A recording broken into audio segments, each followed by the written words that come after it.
White women throughout American history have been complicit in upholding white supremacy. White women have continuously, whether consciously or subconsciously, looked out for ourselves and disregarded the rights and lives of other people, especially Black men and Black women, and Indigenous men and Indigenous women. The infantilization of white women and white women tears, were used to demonize and fearmonger about Black men and to Shalom. Giving all praise to my Heavenly Father. His name is Yahweh by Shem Yahweh Shah by Shem Karkadash. Double honors to the apostles and the elders that rule well, and peace and many salutations to you brothers out there that's told this truth. So she said a mouthful. She said that, that Edomite women, which are not white, so called, the true nationality of Edomites, have through infantilization, which means basically making someone appear as innocent, have been used to destroy uh,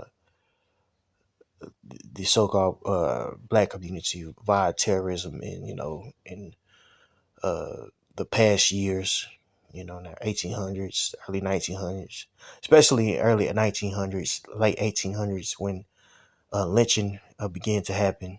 Uh, a lot of these lynchings occurred because a white woman, a Edomite woman, would lie and say that a so-called black man tried to rape her. And now you see that same type of mindset of you know these so-called white women, uh, you know, attaching themselves onto the struggle of you so-called Negro, Latino, Native Americans via feminism. You know, and with feminism, they're able to infiltrate and to put themselves in a advantageous place over you so-called Negro, Latino, Native Americans.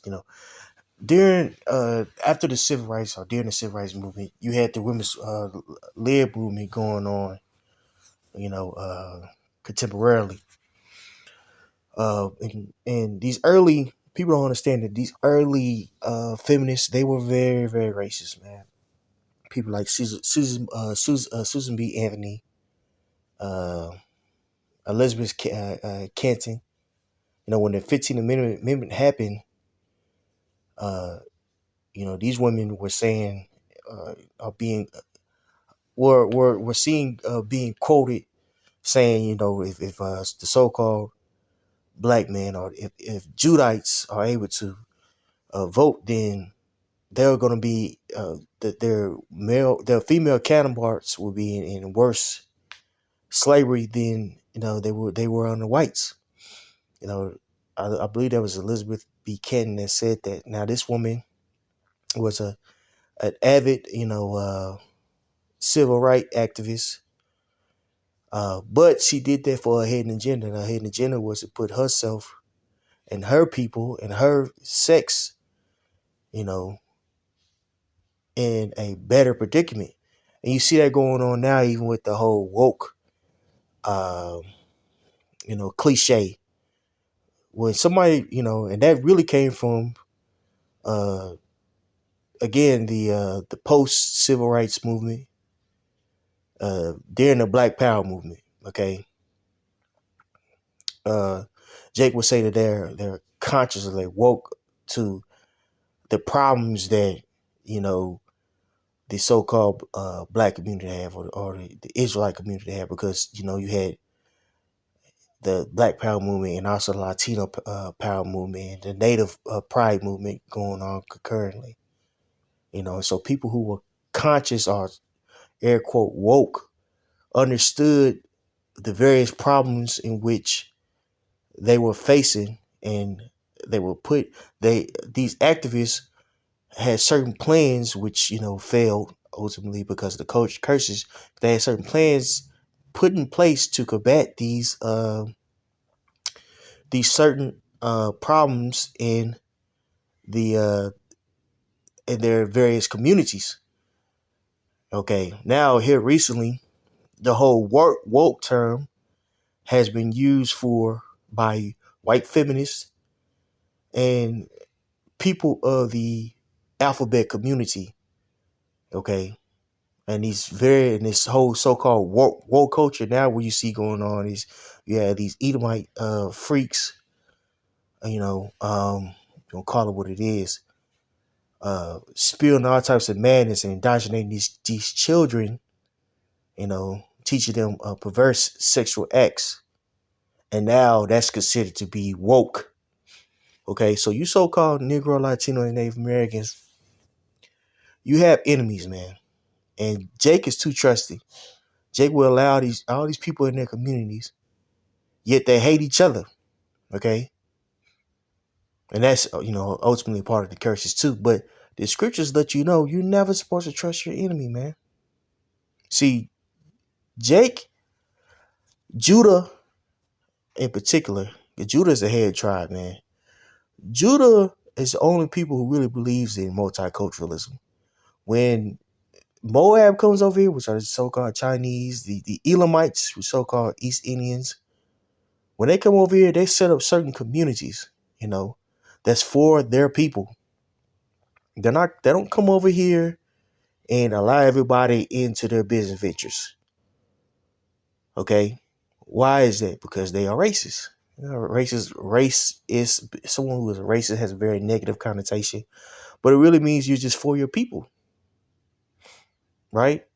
And you so-called Negroes, your culture, which black culture, which is one of the worst mindsets to ever have on the face of the earth, which is orchestrated by your enemy, right? But you so-called black people, you allow everybody into your culture, into your plight, to the point to where now white women and white gay people call themselves woke off of your hard blood, sweat, and tears. Okay, well, prior activist blood, sweat, and tears. Okay, and off of your plight, which plight means a sad case. So you're never supposed to trust your enemies, Jake. You have enemies, and here you are. Here we have it. One of your enemies is really diagnosing what happened. You've been infiltrated. Okay? Now, this is Ecclesiastes 12, and I'll start at 1. When thou wilt do good, know to whom thou doest it. So shalt thou be thanked for thy benefits. So, when you do a good thing, you're supposed to understand and be aware of who you're giving it, who you're doing good to. Right? Because, a lot of people who attach themselves onto your plight, you so-called Negroes, plight, the head tribe Judah, and I might add the northern tribe too, because you're catching a lot of hell and people really don't see it. But they have a sense of entitlement. I was actually reading this one tweet in regards to, I think, the Roe versus Wade situation, and I forget this brother's name, man. I'm looking at him dead in my eye. He's on the Supreme Court. He was in a controversy for numerous things in the 90s, and I can't remember this man's name. But that's neither here or there. You had somebody who was a part of the Supreme Court. I guess he was against the Roe versus Wade, and so you had someone. Now this is an Edomite saying, "Hey," he said, just paraphrasing what he said. Say, "Hey, I'm a part of the. I'm a LGBT Q, whatever the hell you say it. Birthly, basically a homosexual, right? So I had the right to say the N word, and being that you could call him a nigger, cause I'm gay too. So you got these people that attach themselves onto your movement, Jake, and they don't have any appreciation of you. They look down on you, man. You know what I'm saying? A lot of these Mo activists, a lot more in fact racist. They could care less about you, Jake. and you northern tribes, you so-called Latinos, man, because you think you're exempt. You think that races don't exist, man. They look down on you too, right? So when you have certain movements and things like that, you have to understand that these people are going to infiltrate to put themselves in a advantageous situation. That happened to us during what time period, brothers? During the time period of the Hasmonean dynasty. Okay, you had John Cranus the first force the Edomites to convert to Judaism, right? And then John Cranus the second, and I want to say his brother, had conflict, and you had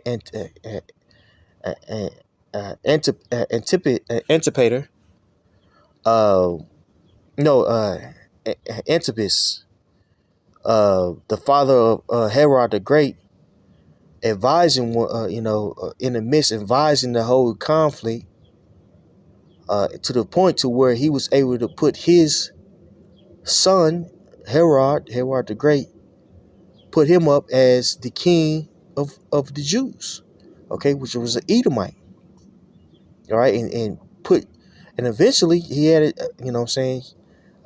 he had it to where, Jake was, catching hell on this guy, man. What did Herod the Great sanction? We sanctioned all of the male borns to be killed because the prophecy of Yahweh shall returning, man. All right, so you're never supposed to trust your enemy. You're not supposed to put, your enemy, equal to you, because he'll stomp all over you, man. And we've seen that throughout history. Okay, but again, you so-called Negro, Latino, Native Americans, you true Israelites, you the only people who believe in multiculturalism, dog. I'm talking about wholeheartedly, okay? And because of that, you get stabbed in the back every single time. Verse 2, do good to the godly man, and thou shalt find a recompense. And if not for him, yet for the Most High. Let's jump down. Verse 7, Sirach 12:7. Give unto the good, and help not the sinner. Okay, so you're supposed to give to the godly. Who's the only people who could be godly? The Israelites. Okay? All right? That's the people who could only really be godly because they were given the law, statutes, commandments. This book is very, very racist. The Bible is very racist. It's only for a group of people. See, Christians like to say it's for, no, it's just the Old Testament is for everybody. Okay? But what did Yahushua told the Sumerian woman?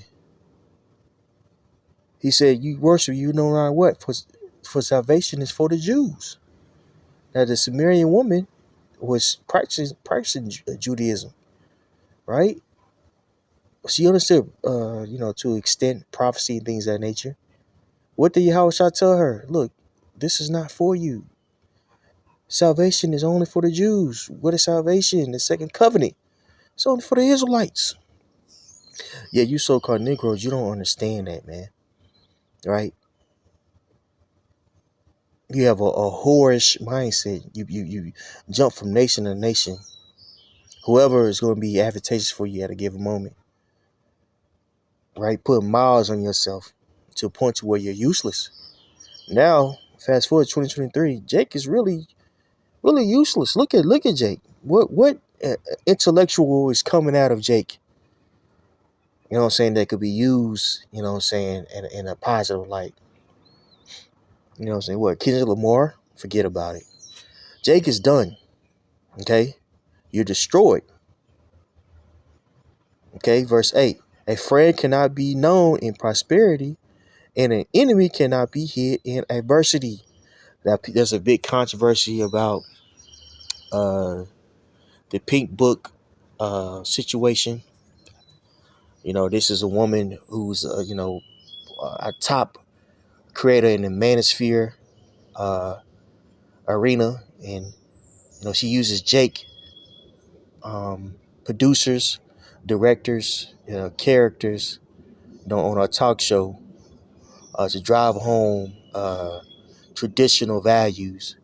But she was caught interviewing a white nationalist and sympathizing with the white nationalist. Why is that? Well, she's an Edomite. She said that Judah, which is so-called Negroes, they like to, uh, you know, uh, embellish on or exaggerate, their plight during slavery. You know, which is if you look at the recordings, oh my goodness, what happened to us during slavery, man, it was terrible, terrible. But she said, oh, that was just they like to exaggerate, to take and control people. And this very person is using basically the same format as Kevin Samuel as a way to get gain, you know, gain financial gain, and also uh, more followers. Okay, so she's using you know these so-called Negroes basically as a meal ticket.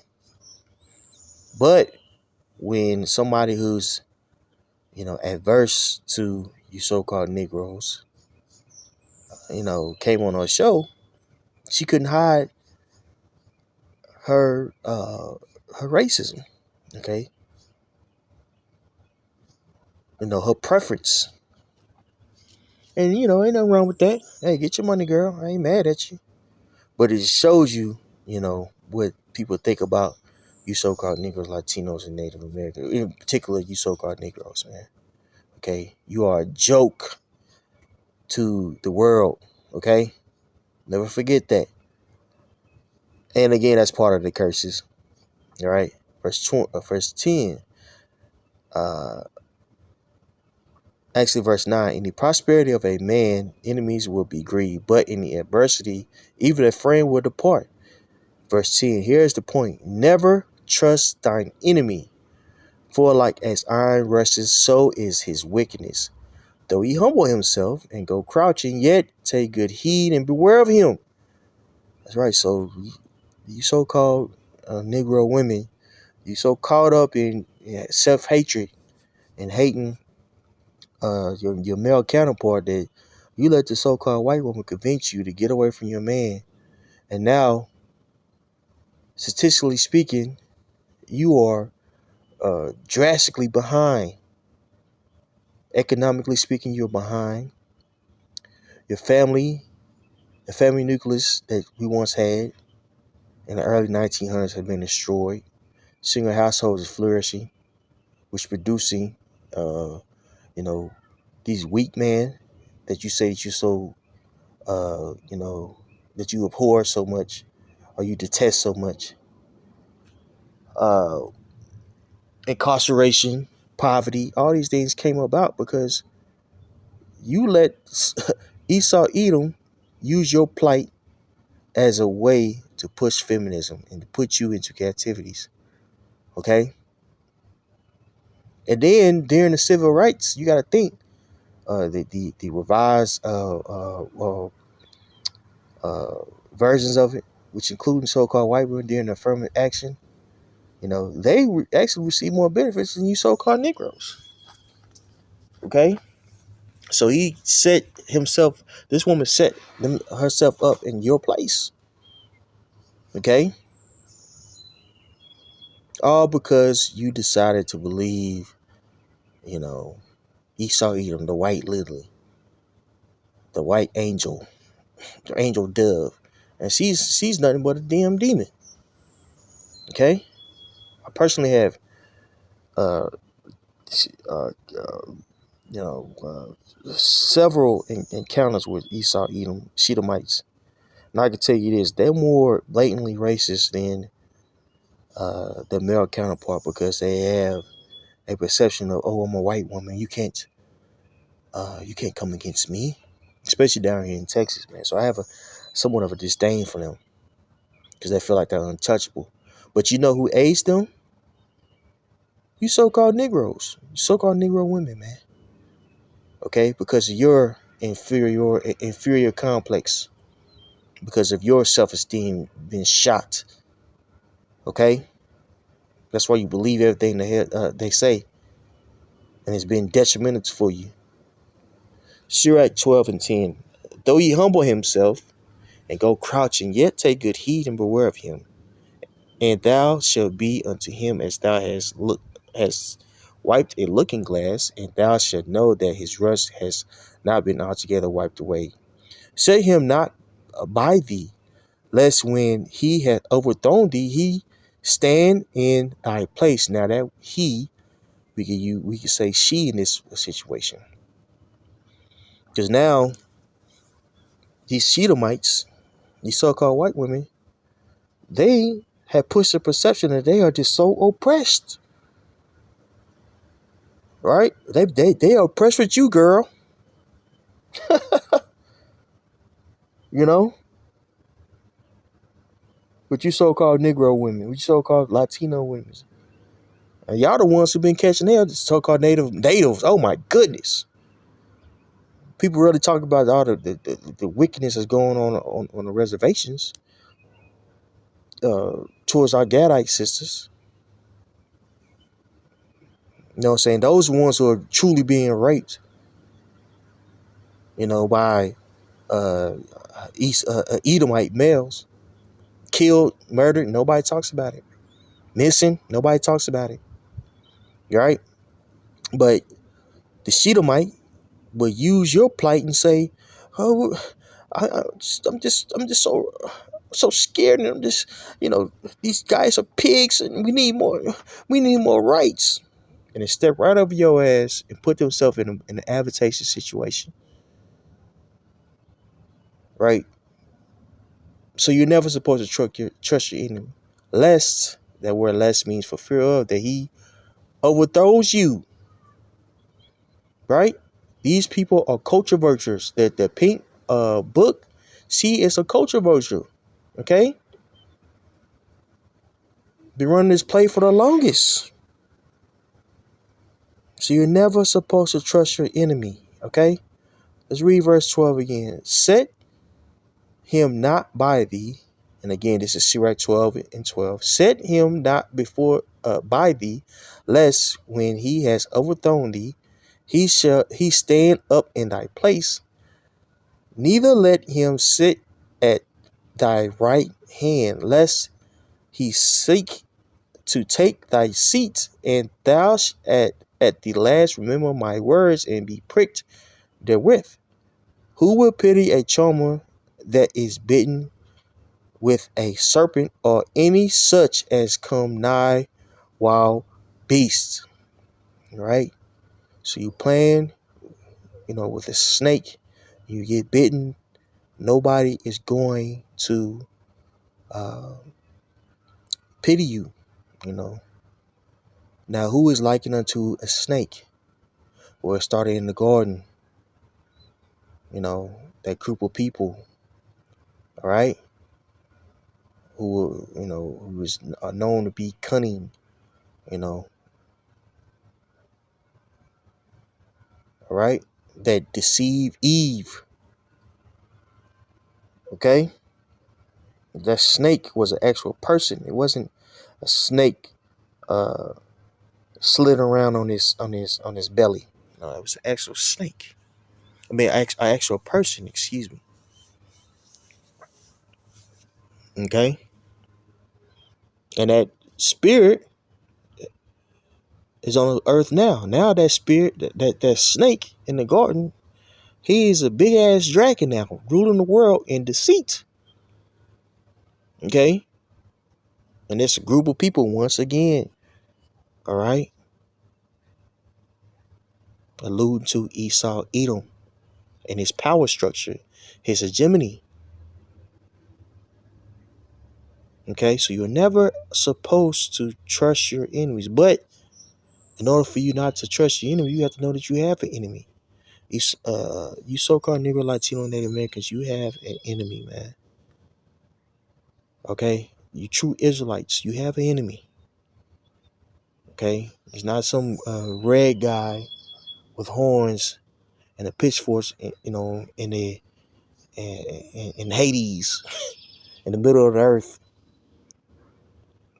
No, a person is on planet Earth right now, causing all types of confusion, teaching your kids all types of abominations, right? Flooding the radio with all types of filth, flooding the TV with all types of filth under the banner of freedom. Okay, so hey man, it's high time to wake up out of sleep. Okay, understand that you have an enemy. Stop being so damn simple. Okay, Shalom.